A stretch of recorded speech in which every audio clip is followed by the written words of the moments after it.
Samantala, may persons of interest ng pulisya kaugnay sa pagdukot sa American national at vlogger na si Elliot O'Neill Eastman sa bayan ng Cebu, Zamboanga del Norte. Ayon kay Brigadier General Bowen Joey Masauding, ang Police Regional Office 9 Director, tukoy na nila ang pagkakakilala ng ilang sospek at kinukumpirma rin ang posibleng kaugnayan ng mga ito sa ilang threat groups.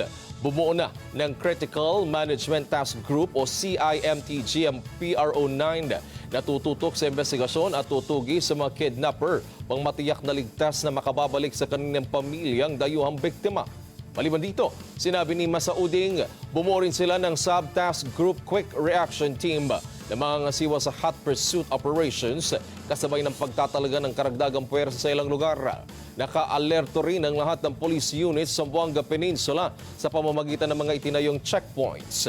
Si Eastman, 24 anyos at may asawang Pilipina, dinukot ng armadong mga lalaki na nagpakilalang anti-narcotics agents sa bahay nito sa sitio Tongawan, Barangay Poblacion sa Cebuco noong nakarang Huwebes. Ayon sa brother-in-law ng biktima, 2 beses binaril sa hita si Eastman bago sa palitang dalhin sa isang bahay malapit sa Dalampasigan. Nakita rin ng chairman ng Barangay Poblacion na isinakay ang biktima sa isang motorized boat na naghihintay ilang metro mula sa bahay ni Eastman. Si Eastman, halos 5 buwan nang naninirahan sa Cebuco matapos ikasal sa Pinay na si Carissa Hayri na isang Muslim.